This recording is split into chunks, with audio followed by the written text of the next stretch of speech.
નમસ્કાર મંતવ્ય ન્યૂઝમાં આપનું સ્વાગત છે ને હું છું આપની સાથે હિરલ। દલાલી ધંધામાં હોય તો ચાલે, પણ જો સરકારમાં જ દલાલી હોય તો રાજકારણ તો ગરમાશે જ ને। અને રાજકારણમાં બધા દલાલ થઈ ગયા છે તેવું નિવેદન આપ્યું છે પૂર્વ નાયબ મુખ્યમંત્રી નીતિન પટેલે। આખા બોલા અને સ્પષ્ટ વક્તા તરીકેની છાપથી ટેવાયેલા એ નીતિન પટેલ કે જે અવારનવાર જાહેર મંચ પરથી અપાયેલા નિવેદનોને લઈને હંમેશા ચર્ચામાં તો ક્યારેક વિવાદમાં રહેતા હોય છે, ત્યારે આજે દિવસભર તેમના આ નિવેદને હડકંપ મચાવ્યો છે। કડીના ડરણ ગામમાં કેળવણી મંડળના જાહેર કાર્યક્રમમાં હાજરી આપી, જ્યાં વધુમાં તેમણે કહ્યું કે રાજકારણમાં પણ દલાલો થઈ ગયા છે। દલાલી કરીને અધિકારીઓ સાથે ઓળખાણ કરી લેવાની, ભાજપનો હોદ્દેદાર છું, ભાજપનો કાર્યકર છું, ભાજપનો નેતા છું એટલે અધિકારી ફટાફટ કામ કરી આપે, એટલે ભાજપ સરકારે બહુ મોટા સુખી કર્યા તેવું તેમણે આ સ્ફોટક નિવેદન આપ્યું છે। હવે આક્ષેપ કરીને તેમણે સરકારમાં રહેલા દલાલ પર તો વાર કર્યો જ કર્યો, પણ હોદ્દો મળે એને નેતા ન કહેવાય તેમ કહીને પોતાના વખાણ કરીને આડકતરી રીતે પોતાના મનની ભડાશ કાઢીને ભાજપમાં દલાલી કરતા નેતા પર પણ નિશાન સાધ્યું છે અને આડકતરી રીતે એ પણ સ્વીકાર્યું કે ભાજપમાં ભાજપના જ લોકો ભ્રષ્ટાચાર કરી રહ્યા છે। કોંગ્રેસે પણ સણસણતો પ્રહાર કર્યો છે। ત્યારે હવે નીતિન પટેલ જે બોલ્યા તેનું મર્મ શું, હોદ્દાના નિવેદનો ફરીવાર કેમ, આ તમામ સવાલો ઉભા થયા છે અને ગરમાયું છે રાજકારણ। ત્યારે થઈ રહ્યું છે જે દંગલ દલાલ પર, તેની પર જ કરીશું આજનો સીધો સંવાદ।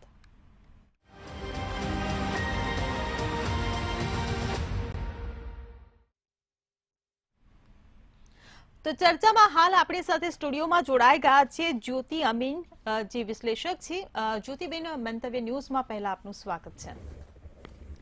જ્યોતિબેન, પૂર્વ ડેપ્યુટી સીએમ નીતિન પટેલ કે જે અવારનવાર પોતાના સ્ફોટક નિવેદનોને લઈને ચર્ચામાં રહેતા હોય છે, ત્યારે આજે તેમણે જાહેર મંચ પરથી જે નિવેદન આપ્યું કે રાજકારણમાં બધા દલાલ થઈ ગયા છે, ત્યારે ઘણા લોકો આ તેમના આ સ્ટેટમેન્ટનું અલગ અલગ અર્થઘટન કરી રહ્યા છે, ત્યારે વિશ્લેષક તરીકે તમે એ વાક્યનું અર્થઘટન શું કરી રહ્યા છો? જુઓ, નીતિન પટેલ છે તે વર્ષો પહેલા નંબર 2નું સ્થાન ભોગવતા હતા ગુજરાત ભાજપમાં અને નાયબ મુખ્યમંત્રી પણ હતા અને એવી રીતે એ છેક 2 કે 3 ટર્મ સુધી આવી રીતે નાયબ મુખ્યમંત્રી રહ્યા અને નાણામંત્રીનું પદ પણ સંભાળ્યું। અને પછી જ્યારે અહીંયાથી કેન્દ્ર સરકારમાં ગમન થયું ત્યારે એમને આશા હતી કે મને મુખ્યમંત્રી બનાવવામાં આવશે, પણ એ નંબર 2ના 2 રહ્યા અને તે વખતે એમના જે ફેસના એક્સપ્રેશન હતા એનાથી જ ખબર પડી જતી હતી કે એમને કેટલી બધી નિરાશા થઈ છે અને ત્યારથી જ લગભગ આપણે જોતા આવ્યા છે કે આડકતરી રીતે કહે છે ને પેલો કોથળામાં પાશેરો ભરીને મારે, એવી રીતે એમના નિવેદનો વખતો વખત ચર્ચામાં આવતા રહ્યા છે અને અત્યારે બિલકુલ હાંસિયામાં ધકેલાઈ ગયેલા છે। એટલે એ થોડો વખતે એ જે હોદ્દાનો ઉભરો છે તે એમના મનમાં આવે છે। અત્યારે તો એમણે ફરી, જો કે આપણે અત્યારે 2 રીતે આ વસ્તુને લઈશું કે એક કે નીતિનભાઈએ જે નિવેદન આપ્યું એનું કારણ શું, તો કારણ મેં તમને જે અત્યારે કહ્યું તે કે એમને અત્યારે હોદ્દો નથી અને એના માટે એ પછી હજી પણ લોકોના નેતા છે એ સાબિત કરવા માટે એમણે આ રીતનું નિવેદન આપ્યું છે કે હું તો હજી પણ લોકપ્રિય છું। અને પછી એમના જે એ છે નિવેદન, એમાં સચ્ચાઈ કેટલી, તો એમની વાત જો કે 100% સાચી છે, કારણ કે આજકાલ આપણે જોઈ રહ્યા છીએ કે જેટલા કાંડ કૌભાંડ બહાર આવી રહ્યા છે એ બધામાં ક્યાંક ને ક્યાંક ભગવો કેસ પહેરેલા નાના મોટા નેતાઓની સંડોવણી બહાર આવી રહી છે અને ઘણા બધા કાંડ છે, દુષ્કર્મથી લઈને કોઈ કમ્પાઉન્ડ હોય, જુગારધામ હોય, દારૂની એ હોય, એટલે હવે તો એવું લોકોમાં એવું કહેવાય છે કે જનમાનસમાં છાપ છે કે હવે તમારે જો ખોટું કામ કરવું હોય તો ભાજપનો કેસ પહેરી લો તો કોઈ તમારો વાળ વાંકો ના કરી શકે, પોલીસવાળાએ તમને હાથ ના લગાડી શકે। આ એક હવે જનમાનસમાં છાપ દ્રઢ થતી જાય છે અને એ ખોટી પણ નથી, કારણ કે એની સાબિતી આપતા એક પછી એક ઘણા બધા આવી રહ્યા છે, ઘટનાઓ કિસ્સાઓ સામે આવી રહી છે। હવે આપણે જો જોઈએ તો શું આ પરિસ્થિતિ સારી છે ખરી, જે જનમાનસમાં છાપ થતી જાય છે, તો ખરેખર એનો અર્થ એ થયો કે જે અધિકારીઓ છે તો એ જો ભાજપનો નેતા છું એમ કહીને કામ કરાવવા જાય તો કામ ફટાફટ થાય છે, નહીં તો ધક્કે ચડાવાય છે. તો શું આ સિસ્ટમ બરાબર ખરી? શું આ સિસ્ટમ પછી એક સામાન્ય માણસ માટે કામ કરી રહી છે ખરી? એ એક બહુ મોટો પછી પ્રશ્ન આવીને ઊભો થઈ જતો હોય છે. એટલે આ જે હવે ધીમે ધીમે લોકો પોતાનું કામ કઢાવવા માટે પણ આવી રીતે નામ વાપરતા થઈ ગયા છે.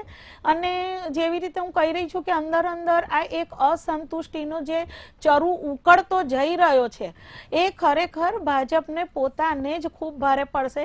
જેવી રીતે કોંગ્રેસમાં આંતરિક અસંતુષ્ટિને લીધે જ જે કોંગ્રેસ અત્યારે એટલી વેરવિખેર થઈ ગઈ છે કે હવે એને ફરી બેઠી કરવી એ જ બહુ મોટું હવે પ્રશ્નાર્થ લાગી ગયો છે. તો એ જ હાલત પછી ભાજપની ના થાય એ જોવાની પણ જવાબદારી ભાજપના મોવડી મંડળની હાઈકમાન્ડની ખરી. જે બિલકુલ ચર્ચામાં આપણી સાથે અન્ય વિશ્લેષકો પણ જોડાઈ ગયા છે. મુકેશ ઓઝા અને રજની દેસાઈ વિશ્લેષક તરીકે આપણી સાથે જોડાયા છે. આપનું પણ મંતવ્ય ન્યૂઝમાં સ્વાગત છે. મુકેશભાઈ, મારો પહેલો સવાલ તમને કે જે પ્રકારે પૂર્વ ડેપ્યુટી સીએમ જ્યારે જાહેર મંચ પરથી આવું નિવેદન આપે ત્યારે ચોક્કસપણે તેની નોંધ લેવાય જ, કેમ કે આજે દિવસભર તેમનું આ નિવેદન ચર્ચામાં રહ્યું. ત્યારે તેમનું નિવેદન જે આવ્યું ને એ નિવેદનમાં એક એવો પણ અર્થ નીકળે છે કે ભાજપના શાસનમાં જ ભ્રષ્ટાચાર થાય છે. ત્યારે એમણે એવું પણ કહ્યું કે આ ભ્રષ્ટાચાર એટલા માટે થાય છે કારણ કે દલાલી થાય છે. ત્યારે આ એનો અર્થ એવો થયો કે લાયઝોનના કામો થઈ રહ્યા છે, કામો કરી રહ્યા છે. તો તમે આ આખા નિવેદનો જે એમણે આપ્યા છે જાહેર મંચ પરથી, તેનું અર્થઘટન તમે વિશ્લેષક તરીકે શું કરો છો? નીતિનભાઈ સાહેબ આમ તો બોલવામાં બહુ સ્પષ્ટ વક્તા છે અને એ બોલે છે ત્યારે કંઈક ગરમાવો આવી જ જતો હોય છે. અને અત્યારે એમનું જે કદ છે એ અગાઉ આપણા બેને કહી દીધું. પરંતુ મારો ચોક્કસ એ પ્રશ્ન છે કે એ જ્યારે જ્યારે બોલે છે એ સત્ય બોલે છે અને એમાં કોઈ શંકાને સ્થાન નથી કે ભાજપની અંદર દલાલો ઓછા થયા છે. ઓછા નથી, ઉપરથી વધ્યા છે. કારણ કે આપણે જોઈએ અને જ્યારે સ્વરાજની ચૂંટણીની વાત કરતા હોઈએ તો જે અસંતોષ છે, જે જૂથવાદ છે, જે સીટો પડાવી પાડવાની વાત છે. આજે જુનાગઢની અંદર 9 સીટમાંથી 8 તો નિર્વિરોધ ચૂંટાઈ ગયા. કોંગ્રેસ ફોર્મ પાછા ખેંચી લીધા, જગ્યા જગ્યાથી ફોર્મ ભરાવે છે અને ફોર્મ પાછા ખેંચે છે. આ શું દર્શાવે છે? આ એ જ દર્શાવે છે કે ગંદી રાજનીતિ અહીંયા ચાલી રહી છે. લોકસભા જેવી લોકસભા સીટની અંદર પણ આપણે સુરતની સીટનું જોયું છે કે એ સીટ કઈ રીતે નિર્વિરોધ થઈ ગઈ, જીતી ગઈ. આવું દ્રશ્ય અત્યારે ગુજરાતમાં સ્વરાજની ચૂંટણી ચાલતી હોય ત્યારે જે તે વિસ્તારોમાંથી આપણે આવા ન્યૂઝ આપણે સાંભળી રહ્યા છીએ એ ખરેખર સશક્ત રાજનીતિનું પ્રતીક નથી, એ ચિંતાજનક પ્રતીક છે. હા, ભારતીય જનતા પાર્ટી પાસે અત્યારે જે ફંડનો રેશિયો છે એ 80% વધુ છે, કોંગ્રેસની પાસે 20% છે. એટલે જે સક્ષમતા છે નેતાઓને લેવાની, અંદર કરવાની અને યન કેન પ્રકારેણ સીટ પર વિજય પ્રભુત્વ લાવવાની, એ એક રાજનીતિનો ભાગ હોઈ શકે છે. પરંતુ જ્યારે વોટ પ્રજા આપતી હોય છે ત્યારે પ્રજાની વેદના એ જે તે નેતા સાબિત થાય છે, જે તે નેતા બને છે અને એ કઈ રીતે એનું કામ પૂરું કરે છે. મારે એટલો જ સંદેશો છે ગ્રામ સ્વરાજના મતદારોને કે જો ખરેખર તમારા અત્યાર સુધીના રાજનેતાઓએ જો વિકાસ કર્યો હોય, ગ્રામ્યનો વિકાસ કર્યો હોય, તો ગામડા ખાલી કેમ થયા?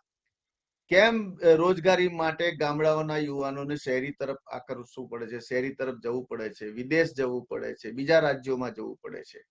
આવી પરિસ્થિતિ કોણે ઊભી કરી? હા, બીજું કે આ સ્વરાજની ચૂંટણીની અંદર ધારાસભ્યની કસોટી હોય છે, સંસદ સભ્યની પોતાના વિસ્તારની કસોટી હોય છે અને ધારાસભ્ય, નગરપાલિકાના, પંચાયતના પ્રમુખ હોય, આ બધાની કસોટી એટલા માટે હોય છે કારણ કે એમની સીટ આગળ બચાવવાની છે, એમને ફરી સીટ જીતવાની છે.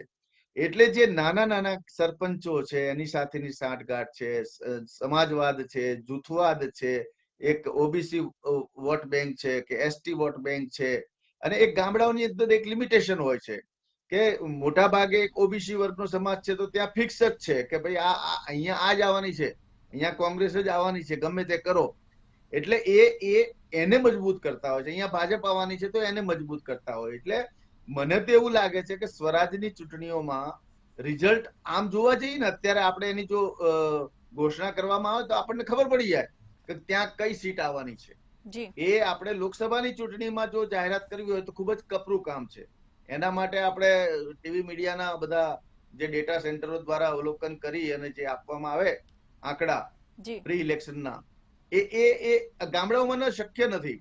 પરંતુ મધ્યમ વર્ગ ગામડામાં નથી રહી શકતો, ગરીબ વર્ગ ગામડામાં રહી શકે, ખેતી કરતો માણસ ગામડામાં રહી શકે, અને વૃદ્ધ લોકો ગામડામાં રહી શકે. આ લોકોની વેદના સમજવા માટે જે નેતાઓ આવે છે, હવે તમે એમ કહો કે જે 12 મહિના આપણા 5 વર્ષની અંદર 4 વખત 5 વખત ચૂંટણી લડાય, બધી ચૂંટણીઓ ભેગા કરા એટલે એક બધા નેતાઓ ચૂંટણી માટે લાગી જાય, અને બધા કાર્યકર્તાઓ તો એના એ જ. હવે 50 કાર્યકર્તાઓ ધરખમ મહેનત કરી હોય એટલે ધરખમ મહેનત કર્યા પછી તો એ આશા તો રાખે ને. જી કારણ કે બીજા તો બ્રિજની દલાલીમાં, રોડની દલાલીમાં, કોન્ટ્રાક્ટરોની દલાલીમાં, રસ્તાઓ બનાવવાની દલાલીમાં, જે યોજનાઓ પાસ કરાવવામાં, પૈસા અપાવવામાં, જી એ બધા જે કટકી મળતી હોય, એ નેતાઓને જે નોલેજ વાળો નેતા છે, જે સક્ષમ નેતા છે, જે સેવા કરે ને, એને ચાન્સ ન મળે. જી આ બિલકુલ દેખાઈ રહ્યું છે. એટલા માટે નીતિનભાઈના આવા શબ્દો વાપરવા પડે છે, જે સાચું છે, જે સચ્ચાઈ છે. જી બિલકુલ. રજનીભાઈ, હું તમને પૂછવા માંગીશ કે ભાજપમાં અત્યારે એક પ્રકારની ખેંચતાણ અંદરો અંદર ચાલી રહી છે. એ પછી અમરેલીની વાત હોય, દક્ષિણ ગુજરાતની વાત હોય, રાજકોટની કે વડોદરાની કોઈ પણ જગ્યાની વાત હોય, પરંતુ જે પ્રકારે આ અંદરો અંદર ખેંચતાણ ચાલી રહી છે અને એવામાં નીતિન પટેલનું આવું નિવેદન વિવાદાસ્પદ કે રાજકારણમાં પણ બધા દલાલ થઈ ગયા છે, ત્યારે શું લાગે છે કે તેમનું આ નિવેદન રાજકારણમાં કોઈ ઉથલપાથલ લાવશે? ના, નીતિનભાઈના નિવેદનથી રાજકારણમાં કોઈ ઉથલપાથલ આવવાની કોઈ શક્યતા હું જોતો નથી. ભારતીય રાજકારણમાં 1980 પછી જે વળાંકો આવ્યા, એ કેન્દ્ર કે રાજ્ય દરેક જગ્યાએ તમે જુઓ તો આ દલાલીનું પ્રમાણ વધતું ગયું. અને જેમ જેમ સત્તા એક પાસે વધુ પ્રમાણમાં કેન્દ્રિત થતી ગઈ, તેમ પ્રમાણ વધારે ને વધારે વધતું ગયું. એક ગ્રામ પંચાયતથી લોકસભા સુધી આ આપણને જોવાનું મળે છે. જ્યારે પણ કોઈ વ્યક્તિ સત્તા પર હોય તો ભારતના બંધારણે એટલી બધી સત્તા આપેલી છે, જે સત્તાધારી છે એને, એ સત્તાનો યોગ્ય રીતે ઉપયોગ કરવામાં આવે તો દલાલી પ્રથા છે ને સંપૂર્ણપણે નાબૂદ કરી શકાય એમ છે. ડોક્ટર આંબેડકર સાહેબે એવું સુંદર બંધારણ કરેલું, પણ જે તે રાજકીય પક્ષો જ્યારે પણ સત્તા પર આવ્યા ત્યારે એમણે એમના સ્વાર્થને ધ્યાનમાં રાખીને એ બંધારણમાં જે સુધારાઓ કર્યા છે, એને કારણે આજે પરિસ્થિતિ એ પેદા થઈ છે જે આપણે જોઈ રહ્યા છીએ. ખરેખર આટલું સુંદર બંધારણ જે દુનિયામાં એમ કે શ્રેષ્ઠ બંધારણ મારી દ્રષ્ટિએ છે. મેં 35 વર્ષ ભારતીય બંધારણ ભણાવેલું છે અને એ એટલું સુંદર છે કે જેમાં આ શક્યતા નથી. પણ ક્યારે? આજે તો ત્યારે તમે ચૂંટણી થાય છે ત્યારે જ્ઞાત જાત ધર્મને ધ્યાનમાં રાખીને, એને કેટલા વોટ છે એને ધ્યાનમાં રાખીને ઉમેદવારો પસંદ કરવામાં, એને શું સેવા કરી લોકોની કે પક્ષની એ જોવામાં આવતું નથી, પણ મુખ્યત્વે આ જોવામાં આવે. 80 સુધી તમે જો કે જે જાહેર સેવામાં હોય એમાંથી મોટા ભાગના ઉમેદવારો જે તે રાજકીય પક્ષો પસંદ કરતા હતા. આજે પરિસ્થિતિ રહી નહીં, એટલે દલાલીનું પ્રમાણ વધવાનું જ છે. નીતિનભાઈ સત્તામાં વર્ષો સુધી રહ્યા અને એવા પદ ઉપર રહ્યા જે એમને મનગમતા ખાતાઓ એમને મળેલા, અને એ એવા પદ ઉપર હતા કે જ્યારે તે કરી શક્યા હોત. એક સમય એવો હતો કે મુખ્યપ્રધાન કરતા પણ એમનું વધારે ઉપજતું હતું સરકારમાં, અને એ પ્રકારે નિર્ણયો લેતા હતા. પણ ત્યારે પણ જે એમણે એ સમયે પણ આ બાબત તો હતી જ, દલાલી તો હતી જ, પરંતુ સખ્તાઈથી એ કામ કરી શક્યા હોત. અને બંધારણે એટલી બધી સત્તાઓ આપેલી છે, મુખ્યપ્રધાન હોય, નાયબ પ્રધાન હોય, કે એનો યોગ્ય રીતે ઉપયોગ જો કરવામાં આવે ને તો દલાલોની કોઈ તાકાત નથી કે દલાલી કરવા માટે આવે. એટલે સુધી અમે તો એ જોયું છે કે હું તો દિલ્હીમાં હતો, મોરારજીભાઈનો સેક્રેટરી હતો, દિલ્હીમાં પણ અમે જોયું છે જ્યારે શક્તિશાળી જાણકાર પ્રધાનો હોય ને, જે વહીવટ કેમ કરવો એ જાણતા હોય, ત્યારે એની આસપાસ આ પ્રકારના તત્વો કદી પણ આવતા નથી. એવો જાણે છે કે અહીંયા કામ થવાનું નથી. પણ જેવી સત્તા આવે ત્યારે કેટલાક નબળા લોકો જ્યારે ચૂંટાઈને જાય તો એની આ ફરતે એક સર્કલ જેવું બની જાય છે, જે આ દલાલોને પ્રોત્સાહન આપે છે. આજે જુઓ તો કોઈ એક પક્ષનો આપણે દોષ કાઢવાનો કોઈ અર્થ નથી. ભારતીય રાજકારણમાં જે તે પક્ષ જ્યારે પણ સત્તા પર આવે તો એમાં વધતા ઓછા પ્રમાણમાં આ બન્યું જ છે. જ્યારે સત્તાનું કેન્દ્રીકરણ થાય છે ત્યારે એનું પ્રમાણ વધે છે. પણ જે કોઈ વ્યક્તિ પ્રજાના પ્રતિનિધિ તરીકે ચૂંટાઈને જાય એ વ્યક્તિની પ્રથમ ફરજ છે બંધારણને વફાદાર અને પોતાના મતદારોને વફાદાર રહેવાની. પરંતુ એ જો એ લોકો કામ ન કરે તો એનું પરિણામ આ જ આવી શકે. એ લોકો રહી શકે છે, સત્તા એટલી બધી એમને આપવામાં આવેલી છે કે જેનો ઉપયોગ કરે તો, પણ એ લોકો કરતા નથી. આજે નીતિનભાઈ વર્ષો સુધી સત્તા પર હતા અને ત્યારે એમને ઉપયોગ કરવો જોઈતો હતો તો આ પરિસ્થિતિ પેદા નહીં થાય. જે તે સમયે જ્યારે પણ સત્તા પર હોય ત્યારે કરવું જોઈએ. ખરેખર કમનસીબી આ દેશની એ છે કે ડોક્ટર આંબેડકર સાહેબ, સરદાર વલ્લભભાઈ પટેલ કે મોરારજીભાઈ દેસાઈ કે અટલ બિહારી વાજપેયી જ્યારે પણ સત્તા પર હતા તો બહુ ટૂંકા ગાળા માટે હતા. ખરેખર એવી વ્યક્તિઓ જો લાંબા સમય સુધી જો સત્તા પર રહી હોત તો આવા દૂષણો પણ ઘણા એ ઘટી ગયા હોત. જી બિલકુલ. જ્યોતિબેન, હું તમને પૂછવા માંગીશ કે તેમણે એક એવું પણ નિવેદન આપ્યું હતું કે વિરમગામથી કડી આવેલા એ જ લોકો અમદાવાદ જતા રહ્યા છે. ત્યારે આ સાથે તેમણે અનામતના મુદ્દે પણ થોડીક વાત કરી હતી.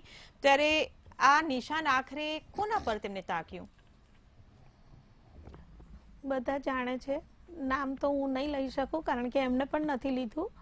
પણ અત્યારે વિરમગામમાં કોણ એમએલએ છે અને પાટીદાર આંદોલન થયું ત્યારે કોની એમાં અગ્રણી ભૂમિકા હતી, એટલે હવે આમ તો અત્યારે એમનું પણ કંઈ એટલું બધું ઉપજતું નથી. હવે હું આમ તો કહી શકું હાર્દિક પટેલનું નામ, પણ અત્યારે એ પણ ભાજપમાં આવ્યા કોંગ્રેસમાં જઈને પછી, પણ હજી થોડાક સાઈડ ટ્રેક જ છે.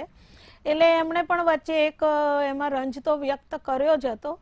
કારણ કે છેવટે જુઓ, જે પણ સત્તામાં આવે છે બધાને હોદ્દા જ જોઈતા હોય છે. પછી ભલે આવવા માટે એવું કહેતા હોય કે હું કોઈ હોદ્દાનો લાલચી નથી, મારે જોઈતું નથી, મારે પ્રજાની સેવા કરવી છે ને, પણ બધું છેલ્લે સેવાની વાત બધી એક વખત સત્તામાં આવ્યા પછી હવા થઈ જતી હોય છે. રજનીભાઈની વાતથી હું 100% સંમત છું કે જ્યારે સત્તા પર હોય છે માણસ ત્યારે ઘણું બધું કરી શકવાની હાલતમાં હોય છે. પણ આજની તારીખે એવું છે કે વિપક્ષની ભૂમિકા ભજવતા જ્યારે તમે જનતાને ખૂબ વચનો આપીને સત્તા ઉપર આવો છો કે અમે આવીશું તો પારદર્શક એકદમ વહીવટ થઈ જશે, ભ્રષ્ટાચારનું નામો નિશાન નહીં હોય અને પ્રજા તો સુખી થઈ જશે, પણ પછી જ્યારે એ જ પક્ષ સત્તા પર આવે છે ત્યારે પછી બધું જ ભૂલી જવાતું હોય છે ને પછી એ જ સત્તા પક્ષના લોકો, એમના નેતાઓ પોતાના ભરણા ભરવામાં લાગી જતા હોય છે અને કઈ રીતે પોતાના પક્ષનું ફંડિંગ વધે અને મીન્સ એમાં જ પછી રચા પચ્યા રહે છે.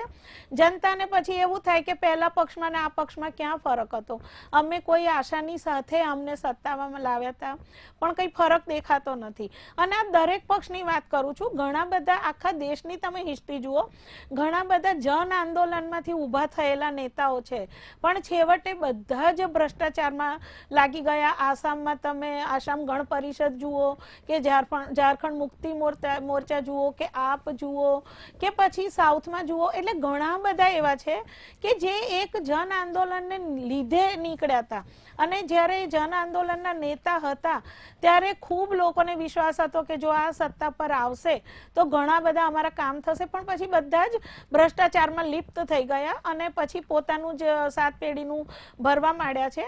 એટલે એ જ વસ્તુ છે કે જ્યારે સત્તામાં હોય, તમે કોઈ કરી શકવાની કંઈક હાલતમાં હોય તો તમે ખરેખર એ સિસ્ટમ સેટ કરો કે જેમાં દલાલોને અવકાશ ના હોય. કારણ કે આ પછી સાપ ગયા અને લીસોટા રહ્યા કે રાંડ્યા પછીનું ડાપણ, એ ગમે તે કહેવત કહી શકાય. કારણ કે જ્યારે તમે સત્તા પર નથી અને પછી તમે જે કહો એને બળાપો કહેવાય. એટલે તમારી વાત 100% સાચી છે, એમાં જરાય ખોટું નથી. પણ એની હવે જનમાનસ પર અસર કેટલી, કે એની હવે આજના જે સત્તા પક્ષ જે હાઈકમાન્ડ છે એની પર કેટલી અસર થવાની, કારણ કે હવે તમે હસિયામાં છો. એટલે આ બધું એવું છે કે ટાઈમિંગની પણ બહુ અગત્યતા હોય કે તમે કયા સમયે શું કરો છો કે શું કહો છો. જી જી બિલકુલ.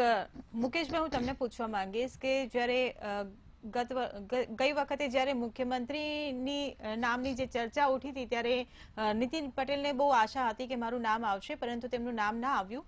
અને બીજી વાત કે લોકસભામાં પણ તેમને ટિકિટ ન મળી અને આખરે તેમને ફેસબુક પર એવી જાહેરાત કરવી પડી કે હું ઉમેદવારી પાછી ખેંચું છું. ત્યારે તો શું લાગે છે કે આ બધું જે તેમના આજે જે નિવેદનો બધા સામે આવ્યા છે એ પોતાના અસ્તિત્વને ટકાવી રાખવા માટેની એક આ પેત્રો કહેવાય, હાસ્યમાં જે પ્રકારે એ ધકેલાઈ ગયા છે તેનો આ ઉભરો કહી શકાય?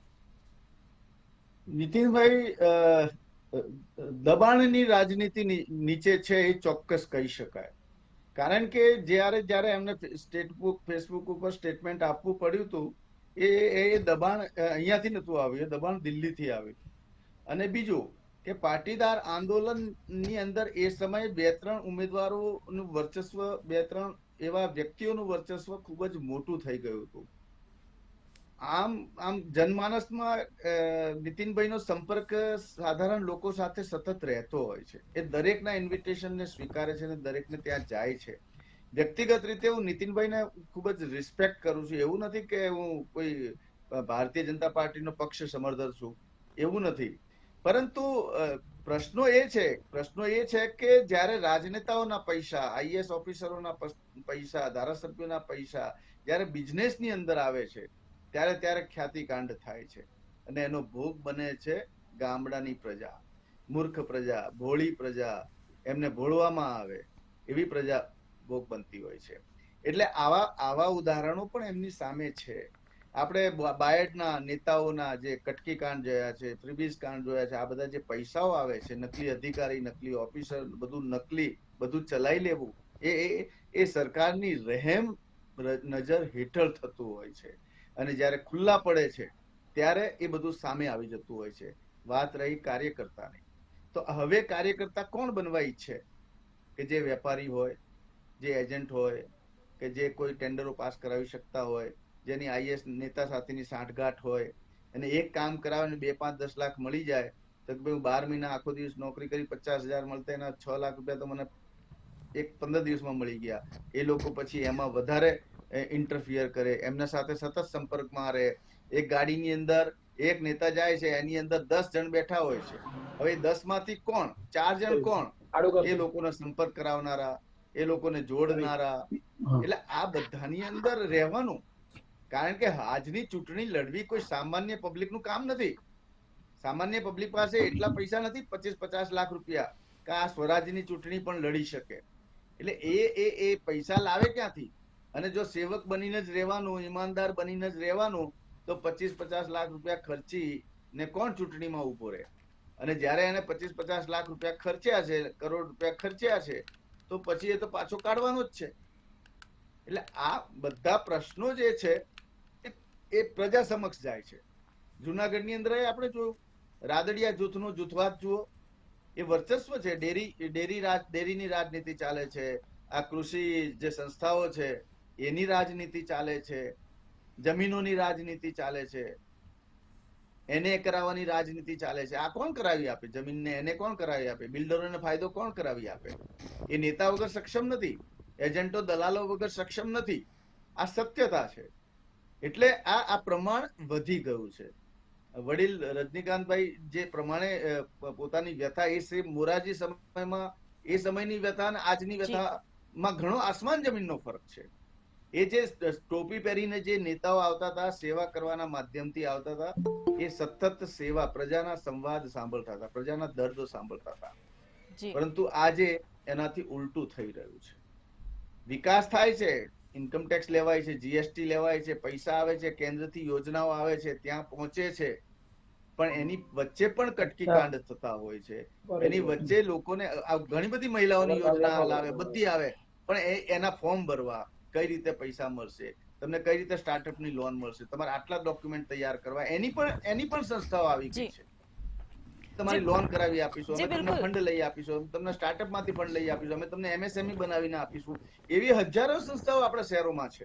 જી એ મુકેશભાઈ, પણ એક પ્રકારના દલાલો છે. એટલે સરકારની કોઈ પણ યોજના સીધા વ્યક્તિગત સીધા એક ફોર્મથી જી. ભરીને લાભ મળી શકે જી એવી પણ મુકેશભાઈ, યોજનાઓ સમયનો નથી. થોડો અભાવ છે. આપણે જ્યોતિબેનને એક પ્રશ્ન પૂછવાનો છે. જ્યોતિબેન, નીતિનભાઈ સ્પષ્ટ વક્તા છે, એ સાચા બોલા છે, સારા કામો કરે છે, તો પછી એ સાઇડલાઇટ કેમ થયા? અને સત્તા પર હોય ત્યારે કામ નથી થતા અને સત્તા પરથી દૂર થાય ત્યારે પછી આક્ષેપ થાય? ના, એમના કાર્યકાળ દરમિયાન કામ નથી થયા એવું તો નહોતું. અને આ હું ન ભૂલતી હોય તો કદાચ એ માર્ગ અને મકાન ખાતાના પણ મંત્રી રહેલા હતા અને એ વખતે માર્ગો રસ્તાઓના કામ થયા હતા, ફ્લાયઓવર્સ ને બધું બંધાતું હતું. પણ હા, એ વાત છે કે હવે સાઇડલાઇન કેમ થયા, તો એનો જવાબ તો હાઈકમાન્ડ જ આપી શકે કે એવું તો શું થયું હતું કે એમને હાઈકમાન્ડે સાઇડ ટ્રેક કરવા પડ્યા. કારણ કે વાતો તો ઘણી બધી આવે છે, પણ એમાં અફવા કેટલી છે અને સચ્ચાઈ કેટલી છે એ સાબિત કરવાનો મારી પાસે કોઈ રસ્તો નથી. એટલે હું સાબિતી વગર તો એ વાત અહીં મૂકી ના શકું. પણ હા, એ વાત ચોક્કસ છે કે જ્યારે તમે હતા, હું ફરીને કહીશ કે જ્યારે હતા ત્યારે ઘણું બધું કરી શકતા હતા, પણ એ તે વખતે નહોતું કર્યું. અને બીજી વસ્તુ એ પણ છે કે જેવી રીતે હું ઘણી વખત મારી ડિબેટ્સમાં કહી ચૂકી છું કે ભાજપે કોંગ્રેસને બિલકુલ નાબૂદ કરવા માટે જે રસ્તો લીધો કે બધા કોંગ્રેસીઓને પોતાના પક્ષમાં સમાવ્યા, હું ત્યારે પણ કહેતી હતી કે આ આત્મહત્યા છે. ભાજપ પોતાનો મૃત્યુગંઠ પોતે વગાડી રહ્યો છે, કારણ કે કોંગ્રેસીઓની સાથે એમનો જૂથવાદનું કલ્ચર આવવાનું સાથે અને હોદ્દાની લાલસાએ આવી રહ્યા છે. બીજી વસ્તુ એ થાય કે એને લીધે જે સંનિષ્ઠ કાર્યકર્તા હતા, જે ભાજપાના સંઘર્ષના સમયથી એની સાથે હતા, એમને અન્યાય થયો છે. અને એ વસ્તુ જો હવે સામે આવીને ઊભી જ રહી છે કે હવે જે જૂના કાર્યકરોને નવા કાર્યકરો વચ્ચે ખેંચતાણ શરૂ થઈ ગઈ છે અને નવા કાર્યકર્તાઓની જે આ રબઢબ છે એને લીધે ભાજપે ઘણી વખત નીચું જોવાનું થઈ રહ્યું છે. એટલે આ વસ્તુ એમને નડી જ રહી છે. જી જી બિલકુલ, આપ તમામ મહાનુભાવો ચર્ચામાં અમારી સાથે જોડાયા બદલ આપનો આભાર. ત્યારે હવે જોવાનું રહ્યું કે નીતિન પટેલે છોડેલા શબ્દોના બાણથી કયા નેતા ઘવાય છે અને ભ્રષ્ટાચારના ભરડામાંથી કયો ચહેરો ઉજાગર થાય છે. ચર્ચામાં હાલ બસ આટલું જ. કાલે ફરી મળીશું. નમસ્કાર.